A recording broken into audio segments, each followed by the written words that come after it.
Yo, what's up, ladies and gentlemen, boys and girls, children of all ages? It's your hostess with the mostest. It's PKR, Pastor Keenan Riley, back with another episode of People Suck, Love Them Anyways. And as always, man, I am joined by my sidekick, Nicky Nick. Nick, man, Sunday afternoon, coming out of a pretty charged up, amped up church service. Talk to me, man. How you feeling? I'm tired. Are you tired? I'm always tired I'm oh, after man. Sunday, man. It's just like, ooh. It's just a Yeah, lot it's going just a on. deep But breath, man. You yeah, know, it was it's nice though. It was nice.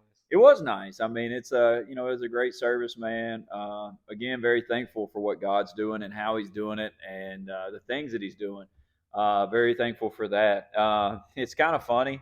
I think I'm thankful that our teachers are coming out of the classrooms and it's like we got to do something. You know, there's so many kids. You know, that's a good thing, man.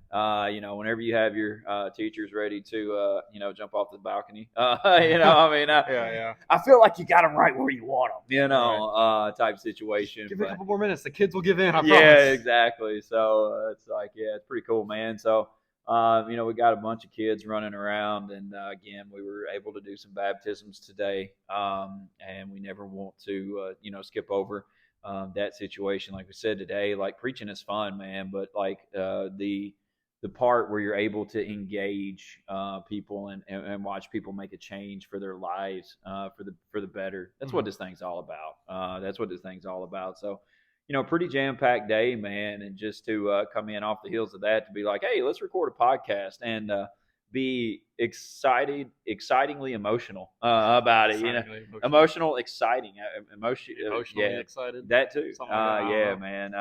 Yeah, I'm crisscrossing. It's fine, man. I had two donuts beforehand, so you know it could be sugar talking too. I'm not really for sure, but anyways, we just want to say thank you again so much to everybody who continues to hit that download button each week, who continues to listen to us, who continues to, you know, to spread the gospel, whether it's here in the United States or whether it's across the world. Any new countries this week? Or are we still kind of just banging it hard in Russia or India? Sorry, India? Russia. Yeah, man. Yeah, we can't shut. I was gonna say, man, we just gotta, you know, yeah, India. Love you, India. Appreciate you so much. We're killing it there. Absolutely, and that's cool, man. Again, that's so cool to be able to do that. So, but again, thank you to everybody, man, because you know, as we continue to just sow seeds week after week, man, we know that there's going to be some good stuff that's going to come from it. You know, as we've waited patiently, I feel like over the last 7 years of this ministry, it's just the same way. You know, it's like you have to be patient, you have to be consistent. I know y'all get tired probably of us every week talking about patience and somebody done turned us off. I know. They're like, here we go. Yeah, here we go. That's all these guys talk about is just consistency and patience. And it's like, I know you get tired of it, man, but you know, I don't think you can get too good at that stuff. You know, that's stuff that we probably need to be practicing never be too consistent. Yeah, absolutely. I mean, that's true. So I think we need to get better for sure every single day at that. But again, so thankful that you know, for the outreaches, man, for the avenues and the areas and the roads that we're filling, things like that, man. Very, very thankful for that. So today, man, you know, we talked about we called it devil drama, is what we called it. I know y'all are probably like, oh my God, what did they do today in service? You know, what's happening up there at Fruition? We had a guy dressed up as Satan come up to the altar, and then we shot him with a toy gun. Yeah. And then we did all kinds of stuff, man. We put him in a bag and punched him around. That's a good deal. But nonetheless, yeah, we talked about devil drama, man, and this is for people today. I feel like that and it may sound so cliche to say this, but are experiencing a lot of drama in their life. But here's the deal with that: we let drama in, Nick. You know, we let drama in. You know, we choose. I feel like we choose to say yes or to no to drama, one of the two. And if we say yes to it, then it's like it's going to flood our lives. And whenever it floods our lives, then I mean, 1,000%, and a lot of people might not like this, but it's like if we choose to allow it in, then we have nobody else to blame but us because we have the power, we have the pen, we're writing our story, trusting God, and if we are saying yes to the wrong things, it's going to cause a lot of chaos in our life.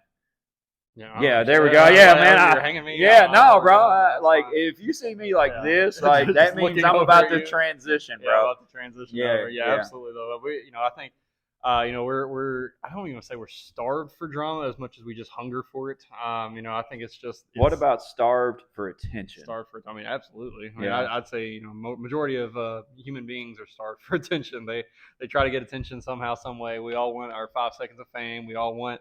So we all want. I'm actually thinking back to a episode of The Office. I don't know if you've gotten to this one yet or not, but yes, like basically, that's where I learned all my manager skills, by the way.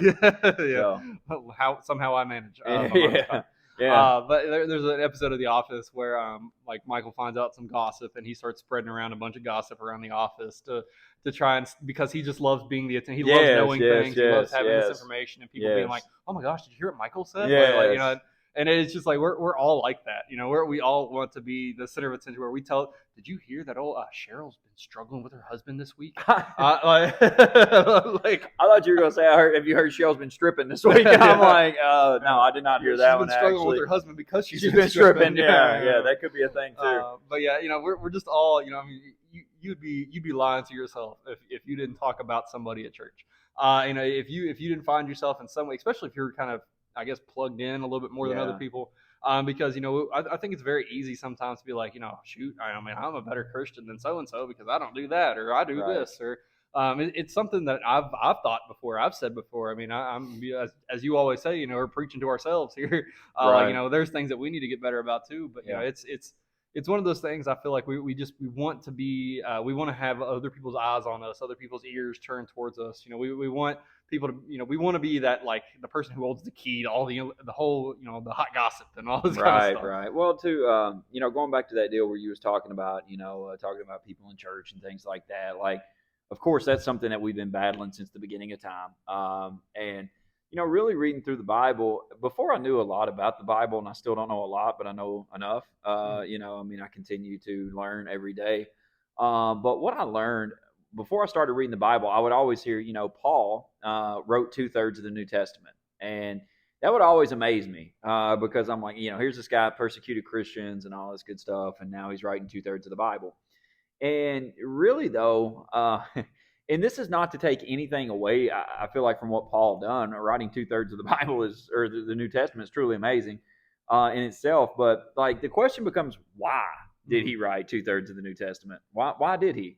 And here's the deal. He wrote it because he was writing letters to these churches that he had planted or visited or whatever.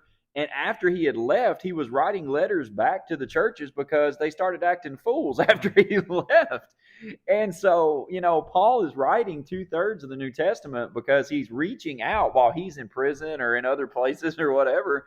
And he's like, hey, look, whenever we planted you or whenever you started, you were in sound doctrine, doing the right thing, in relationship and covenant with Jesus. You were following these guidelines and you were doing great.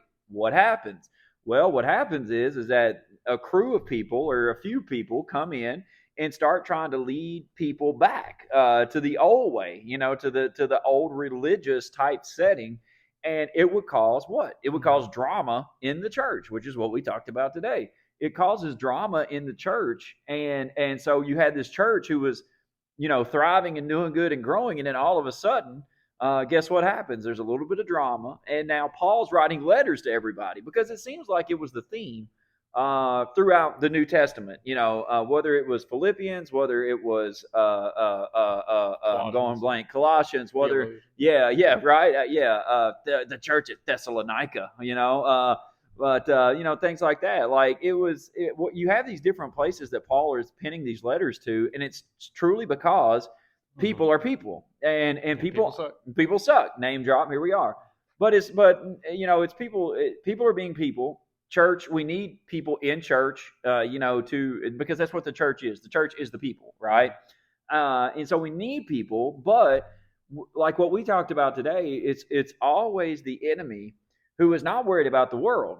Because, by the way, I don't care if you're listening to this in Bangladesh or India or anywhere else. Like, y'all know that the world is falling apart, So the enemy is not worried about the world. The enemy is focused on the church and the church people and the Christians. And if he can cause enough chaos, in that area, then again, a divided church is not going to heal a broken world. We know that. We're seeing that play out right now.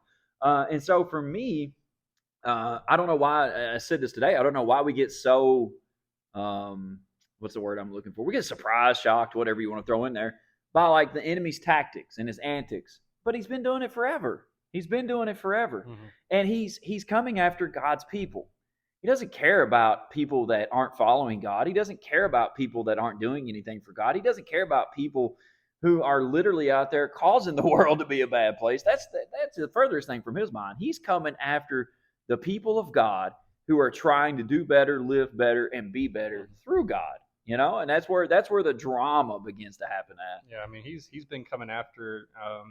As I kind of talk to the youth about it, we're going through the Bible right now, from like Genesis onward. We're in Exodus, and I've been talking about how God, starting with Adam and Eve, had created this set apart. I say generation, but like just a set apart people.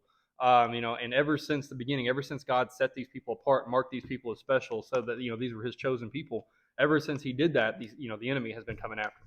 Yeah. I mean, in the Garden of Eden, right. Adam and Eve were the first set apart people. Yeah. There were other people in the world at that time, but Adam and Eve were the set apart people. They were set apart in the garden, for a plan and a purpose. God's perfect vision for humanity was in that garden. But then the enemy came in and he messed things up. He convinced Eve to eat the fruit, and then Adam was standing by watching, and he ate the fruit as well. And then we see sin start to enter. We see shame start to enter. We see all these things start to enter the world. And then as we see time and things progress, Cain and Abel, the enemy was again trying to attack those chosen people by separating them, by Cain killing Abel. And then you see it, time and time again. You see all the different Bible stories is following, this chosen, set apart generation that follows from the beginning all the way down into Jesus. Yeah. And then we see Jesus' disciples, and eventually spreading out into the world. And the Christians are the set apart people now, and we're being chosen to be better and be different than the world. But again, we see the enemy constantly causing issues and drama and messing with things and doing things like, all the letters that Paul wrote was saying, hey, don't worship, don't follow Apollos if he's teaching the wrong thing. Hey, these women in this church are teaching the wrong thing. Don't follow them. There's all this drama, all this confusion. Hey, get circumcised. Hey, don't get circumcised. Hey, hey, don't eat this. Hey, eat that. All these different things that are going on. Or just people stirring up drama because the enemy is whispering in their ear and leading them in a wrong direction. Yeah, and that's what, our examples kind of bounced around all over the place today, but Adam and Eve was kind of where we would keep falling back to. And that's simply because everything that we talked about today, which we talked about the 3Ds, we talked about distraction, we talked about distance, and we talked about destruction. And it really lines up in that order. The enemy is going to introduce a distraction into your life. What is that distraction? What is the distraction that is keeping you from God's plan in your life? What is it? You could list 1,000 things, and I mean there is there's a lot of things. I just had a buddy text me right after service, and he's like, "Did you just mention Pornhub today on your live stream?" And I was like, "Free advertising, by the way." And I was like, "Yeah, actually, I did." Because the distraction is that we have the Bible on our phones, but we also have access to every amount of sin that we could ever think or imagine. Gambling, it's not just Pornhub. You're right. You can get on DraftKings and spend your entire tax return on that, and absolutely that you should have used for a debt or whatever else it could have been. Right. Just ordering food on DoorDash because you're too lazy to go anywhere and get anything. You order 3 meals just for yourself. That's a scam, by the way, it is bro. A scam. DoorDash is 100% a scam. Yeah, I'm against that right now. Straight story, really quick, man. I know this has nothing to do with anything, but I got to tell it. I was considering, because I was at work the other night, I was considering getting DoorDash. So I looked on DoorDash and I went to Zaxby's and I was like, man, I'll tell you what, chicken salad sounds amazing. Fried chicken salad.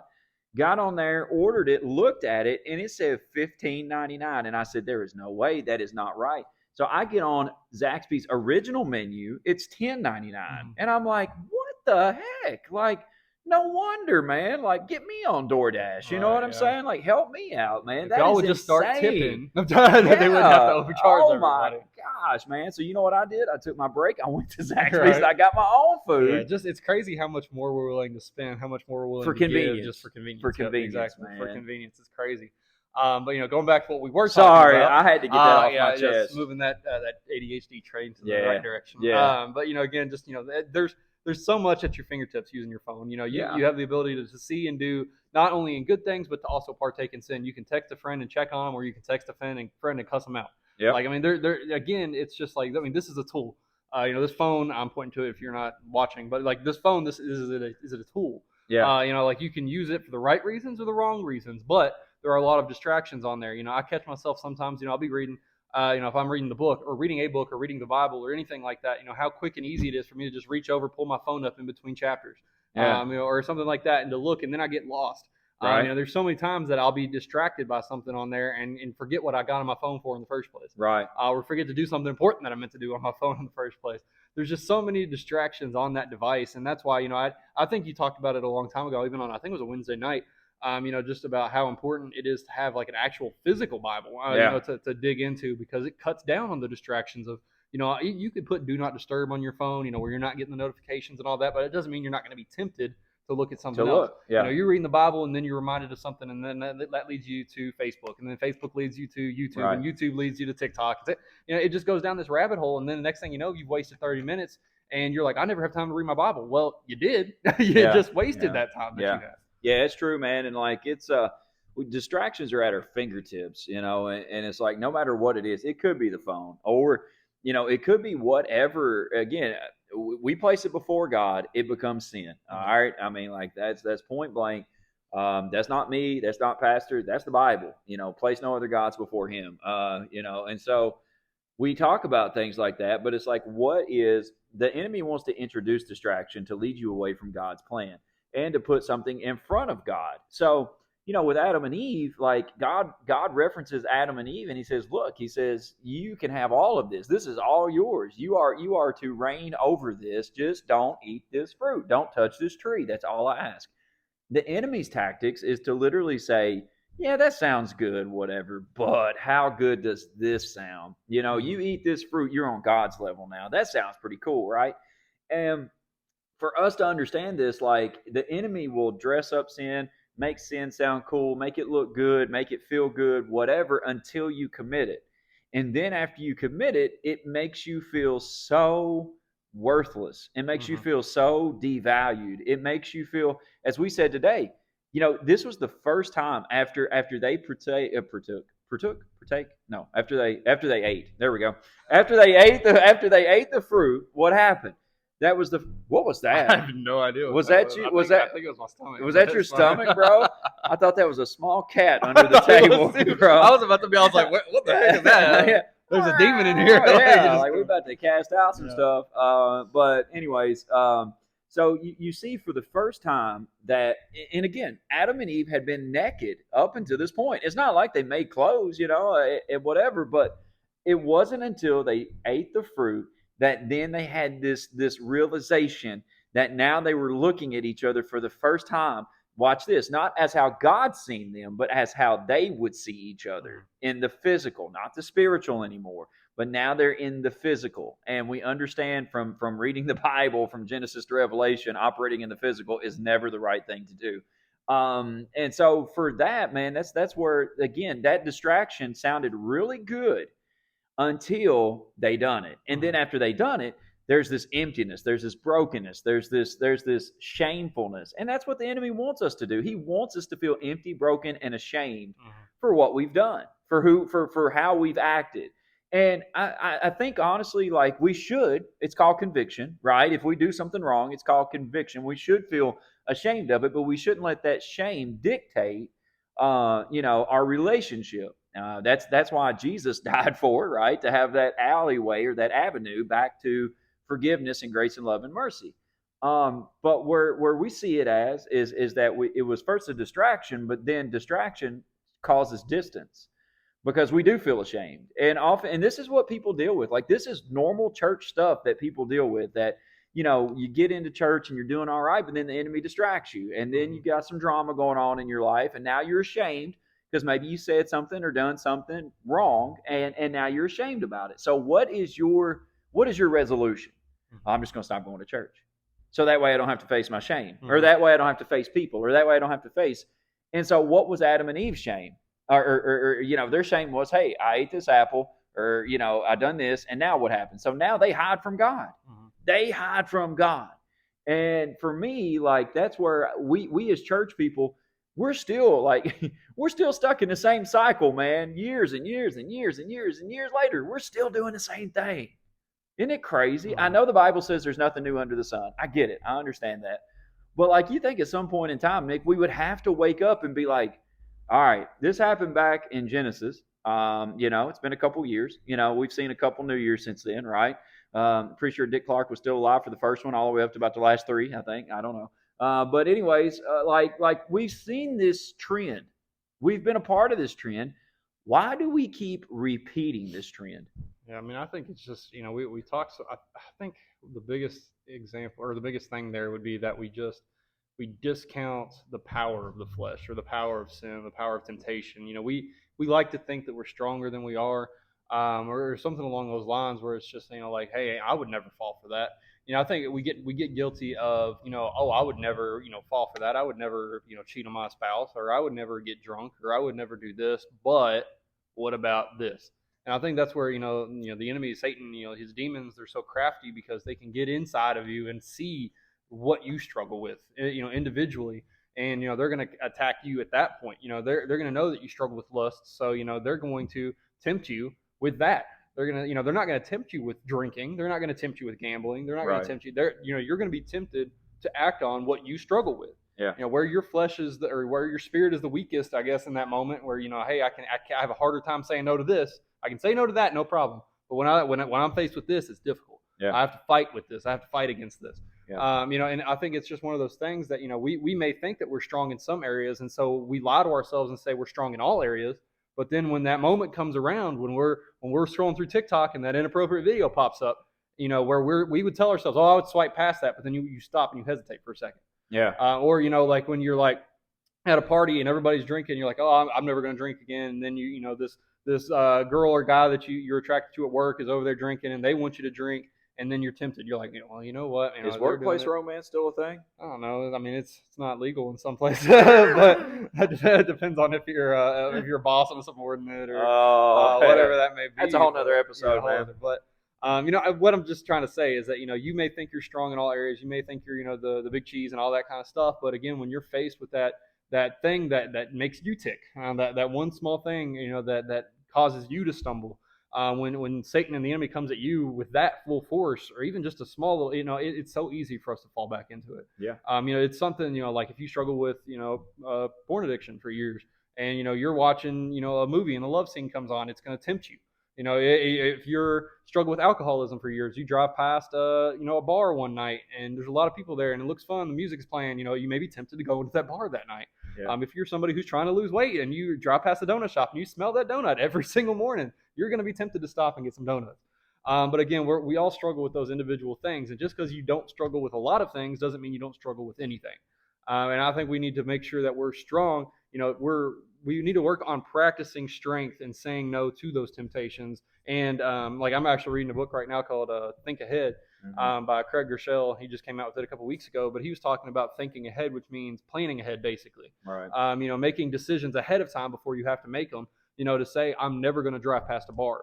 Plan out your route, on the way to work, and figure out where the bars are and make sure you avoid them. Make sure you put blocks on your TikTok, your phones, your whatever, to make sure you don't see adult content. Yeah. Make sure, like he said that to make sure he never has never cheats on his spouse or anything like that. He said if he wants to purchase an app, somebody else has to pay for it for him. Like his own password won't work. It's somebody else's password he has to enter. Like he has to give his phone physically to somebody else and have them enter the password before he can download an app. And he has those things like Covenant Eyes, to help block and protect against things. He said he tried typing in hot air balloon once and his search engine blocked it because it had the word hot in it. Like, there's things you can do though, to prevent to fight those temptations before they even come your way. Right. I think it's about, like you said, like putting yourself in that position. And as I was even talking to a lady today after church, I told her, I said, true love is honestly about saying no as much as what it is about saying yes. And I said, to me, I think we get caught up in saying yes because we want to make people happy. And we think that saying yes will make people happy. And it will, to a certain point, to a certain time, to a certain moment. But whenever that moment, time, and place wears off, then they're going to want you to say yes again and say yes again and say yes again. And again, we stay stuck in those cycles back and forth, back and forth, back and forth, because we keep saying yes, hoping it'll get better. But yes is not always the answer. Sometimes true love is saying no. Hey, no, you need to slow your roll. You need to step back. You need to take a moment. You need to take a break, whatever the case is. And so this distraction leads into distance. It leads into distance from God.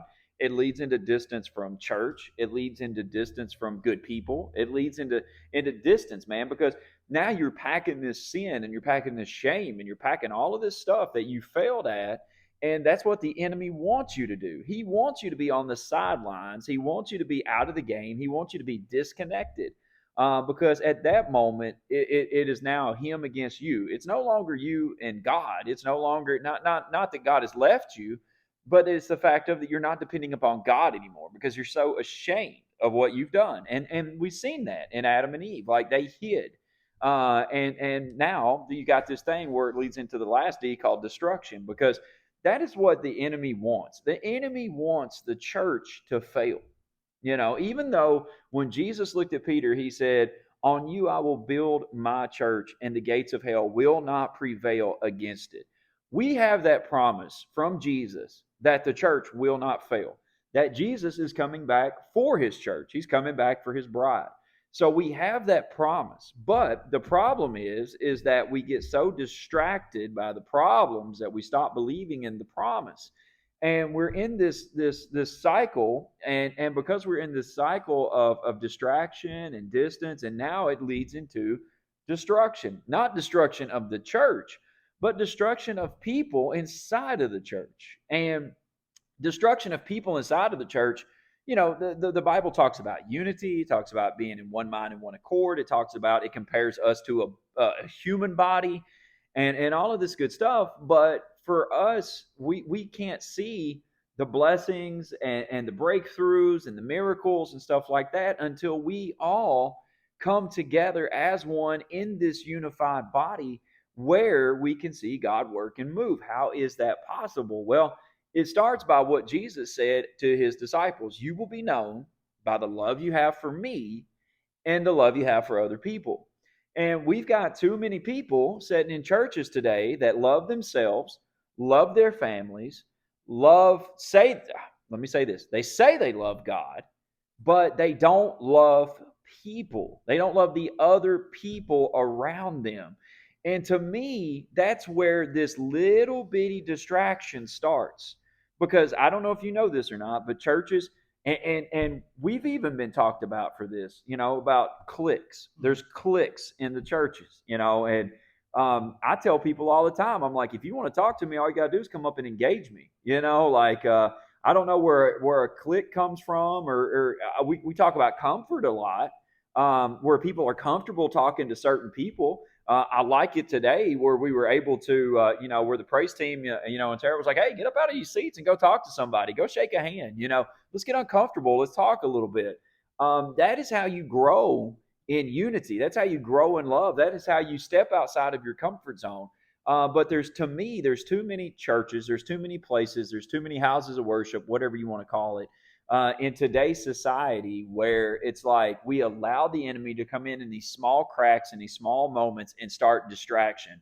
Now, whether that is I don't know, a he said she said scenario, whether that is a rumor that started about somebody in the church, whatever the case is, we allow the enemy to come in and he starts the distraction. And we as church people are not, I don't know if we're not skilled. I don't know if we don't know enough of the Bible. I don't know if we don't know how to handle conflict according to the Bible. I'll talk about that in a second. But we don't know how to handle conflict, I feel like. And so for us, it's a distraction. And it's like, well, I can't do that anymore. I can't go there anymore. I can't be a part of that anymore. And then comes the distance.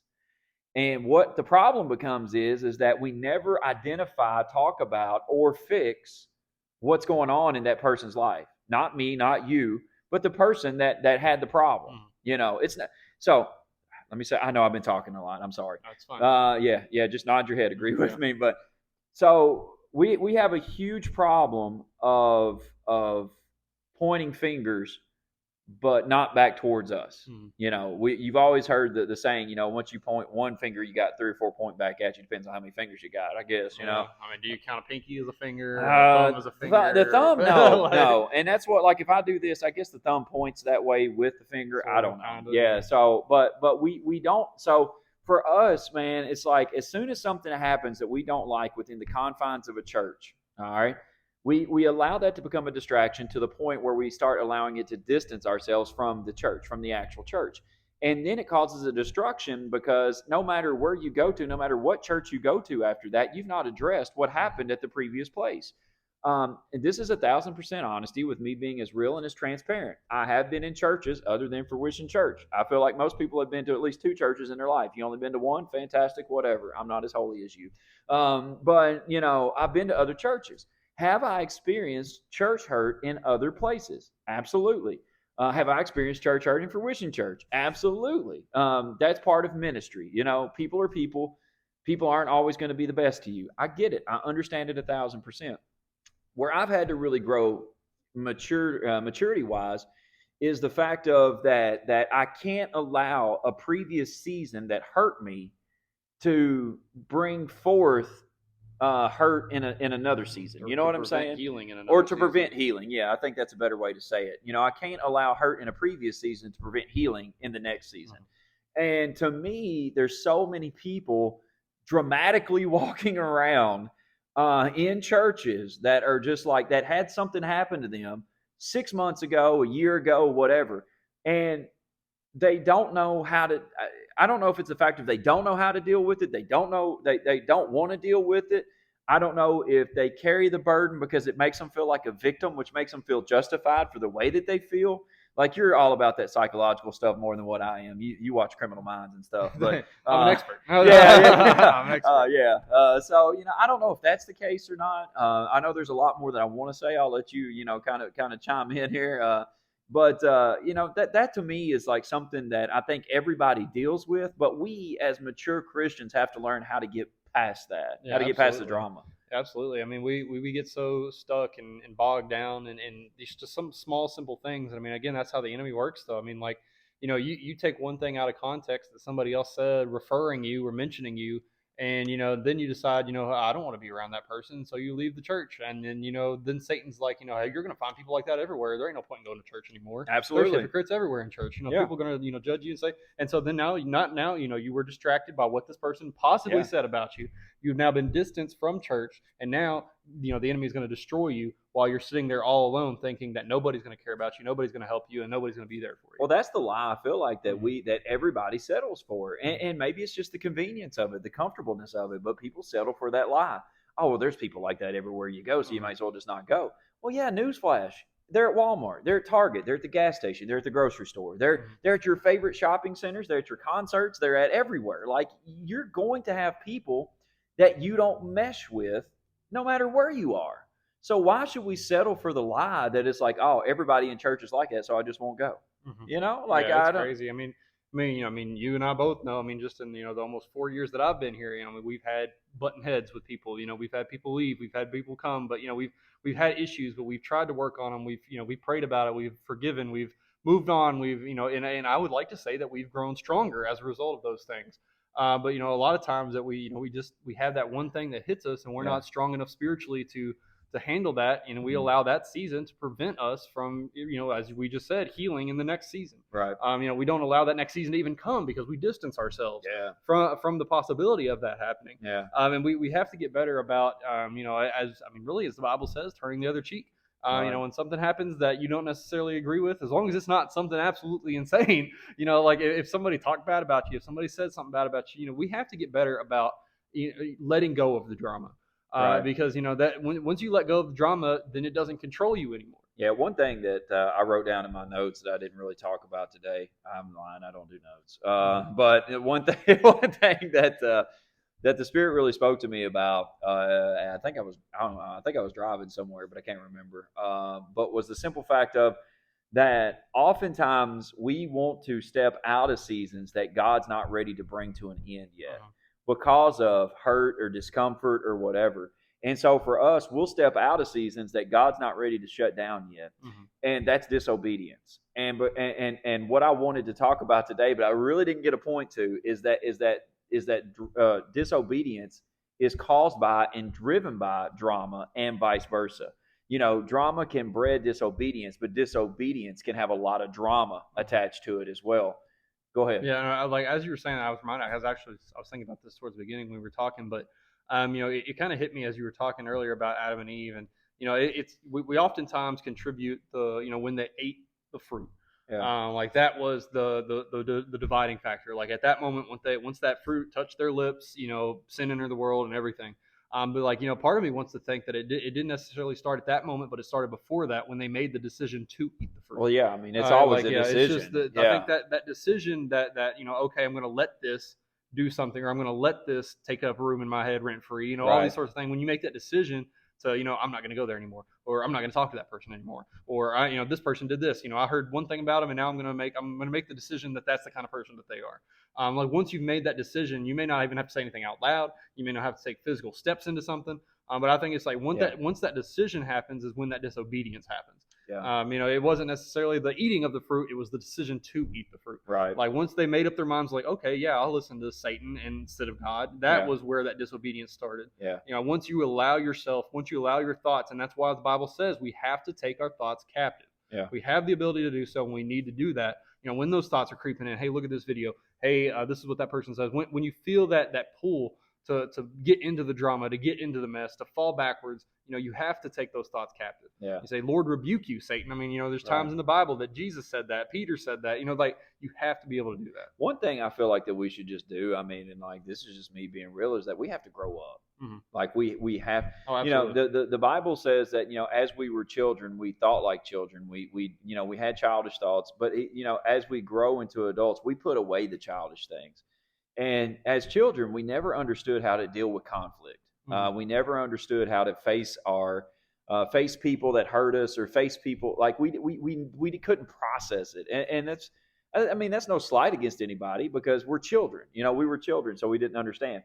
But as adults, and this is spiritually speaking, running line in line with this is the fact of, as adults and as spiritually being adults, we are supposed to learn through the Bible how to handle with conflict. As the Bible states, if you have a problem with your brother or sister, the Bible says to go to your brother and sister.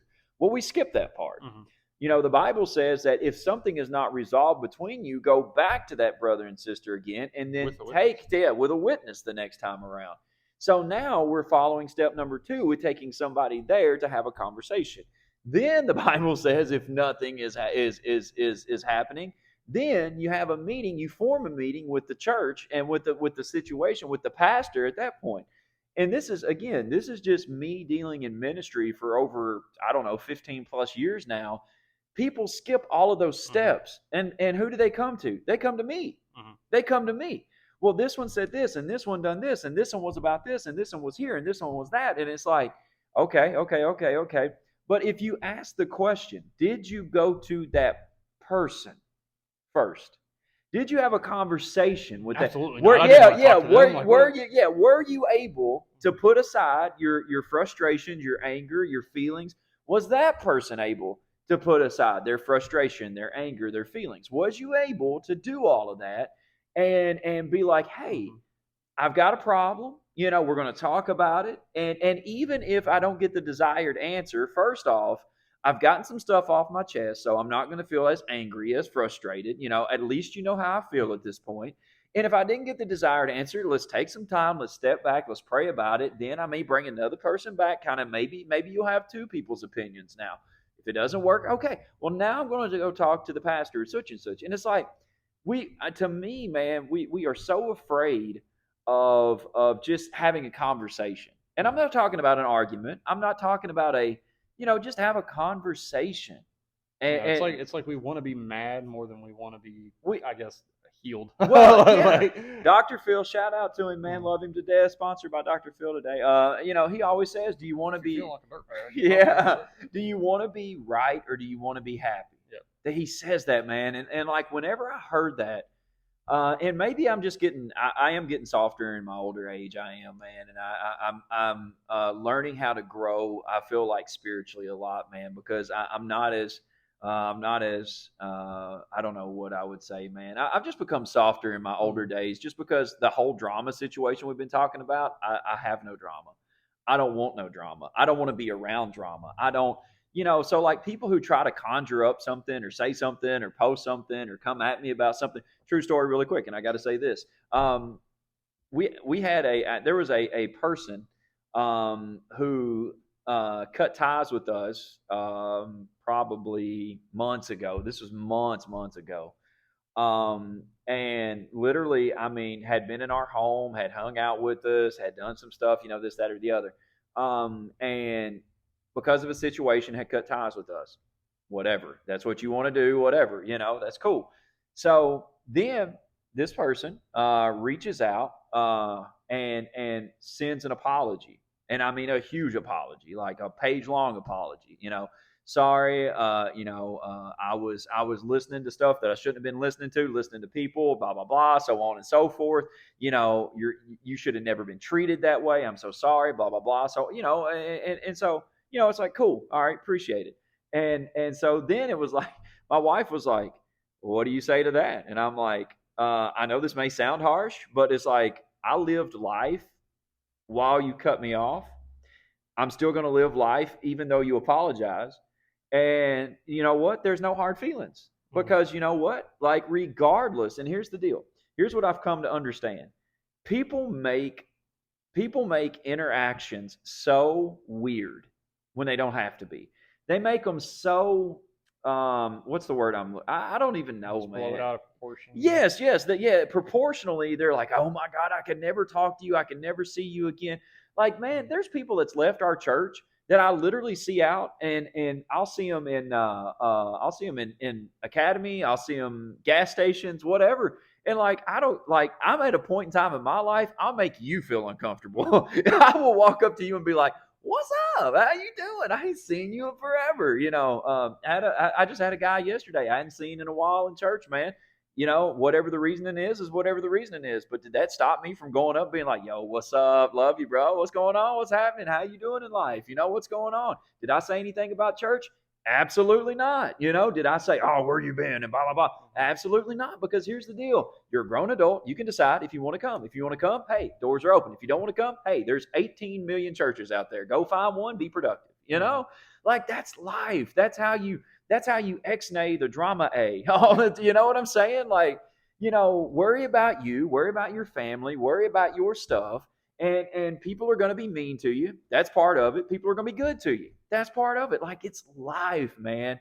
And I just can't get past these people who literally like have to have this drama all the time in their life, 24/7, just to survive, man. Yeah. I don't see how they do it. Yeah, it's just like it's like they need it as like fuel for their bodies. It's just Right? like, yeah. I can't. It's like I a can't function caffeine without addiction, it. man. Yeah, it is. Or a Fiji addiction. Which neither of us have, right? Uh, But yeah, I think again, it's just there's so many people out there. I think that they need that, so they strive on that, and I think some people it's all they got. Like they don't know how to have an interesting conversation with somebody without talking bad about somebody else. Yeah. I think that's a huge thing. I think a lot of people have that problem. Like they don't know how to have a conversation with somebody else without talking bad about somebody else. It's true. Yeah, it's crazy. Let me flip this Yeah, table. Jesus. Yeah. But yeah, I mean, it is true, and I mean, I'm sure there's people listening that is you. That you have a hard time talking to other people. Well, I unless used it's to about I somebody used to else. be that person, Mm. and I think that's the reason why maybe I feel passionate about it is because I know I used to be that person where I was like, man, like I would listen, like if you want to talk to me now, I'll sit here and talk to you, I'll listen to you, I'll do whatever, and well, I mean, you can call me a cotton-headed Nene Muggins. I mean, Watch your language. I know, right? But at the end of the day, it's like, hey, man, if that's how you feel, that's how you feel. I'm not going to kill myself to make you feel any different about me. And I think people take so much to heart. People take people's words to heart, their posts to heart, everything else, and it's just like, wow, good friend of mine said this one time, man, and it really stuck with me. It's like they can't take your birthday. And that's true. Right. You know what I'm saying? Like, you don't write my checks. You don't celebrate my birthday with me. You don't do that stuff. Like, I don't have to answer to you. So it's like, why do we let people, places, things, whatever, have so much position and power in our minds when we shouldn't? Yeah, and I think it's something we all need to, I'd say we all honestly need to get better about doing and Yeah. better about. Period. Is just, Right. letting go of things that don't matter, and people. I mean, True. cutting off people that don't matter. I mean, and I know that may be harsh from a True. Christian perspective. We're supposed to love everybody and pray for everybody and bring them into the church. Sometimes true love is saying And no, yep, bro. and I think sometimes, as Jesus said, sometimes you're going to have to brush off your sandals and move on. There's too many other people out there Yep. that need you, that need the Word of God, that need your love, that need your attention, that need your time, for you to waste it on people who don't like you, who don't Yep. want anything to do with you, who don't want to hear what you have to say, and who are going to hate you for stupid reasons and Yep. not want to talk to you for stupid reasons. And yet we constantly, every single day, hang on to those people. Yep. The people, and I don't know if maybe our lives are just that boring that we just constantly need the influx of True. excitement and True. and battle back and forth. And I don't go to that place anymore because so and so works there. I don't go to that church anymore because so and so goes there. Get over yourself. Right, Like the right. love of God, get over it. It's just there. Don't like you're if you are falling into that time and time again, then you're serving that drama instead of God. Yep. You're not serving your purpose. You're not living it out in the right way, the right shape, form, matter, whatever you want to call it. You are allowing that to, as we've talked about, to distract you, to distance you, and eventually to destroy you. If you hold on to that, if you hold on to, I tell kids this all the time. When I'm talking to them about like things they're dealing with and struggling with, I'm like, if you hold on to, because I've been there. Yep. If you hold on to that anxiety, if you Yep. hold on to that depression, if you hold on to that anger, and you just shove it and shove it and shove it down and down and down, and you don't talk about it, you don't, like it will destroy you. Yep. It will absolutely destroy you to the point of you wanting to carve your wrists, blow your brains out, whatever it may be. Like it will destroy you. And I think the enemy uses those things to destroy us. Yep. Once he's destroyed us, if he can take us out before we've given our life to Christ, before we've made that decision, if he can take us out and he's clapping, Yeah. he's grateful, he's happy. And I think that goes back to what we were saying in the beginning about, the world is already lost to Satan. He doesn't have to worry about the world. Right. The world's going to destroy itself. Yeah. Like, the world is filled with people who have listened to the lies of the enemy, who have been distracted, who have been distanced, and who are destroying not only their own lives, but other lives as well. True. And we don't, and so we as Christians, we as people who go to church, who try to read the Bible, who try to pray, who try to worship, who try to do these things that they're supposed to do because it's what God has called them to do, they are the people that the enemy is coming after every single day, every single week, every single month, every single year. He's coming after you because you are his enemy. Absolutely, man. I don't know if you could tell, but I know we were tired, but I felt like we covered a lot of ground. What do you think? Yeah. I feel like we did. We're tired man. but energized. Absolutely. Passionate, well, that's passionate what about I what we say. talked Yeah. about. That's a true statement. We're tired man. but passionate. Absolutely. So again, thank you so much, man, for tuning in, for hitting that download button. Hopefully, something said, something's done. Hopefully, there's a way to deal with conflict now. Hopefully, we can take a look on the inside and say, hey, man, this is what I need to get better at. We love you so much. We thank you so much, man. And until we see you again, be blessed.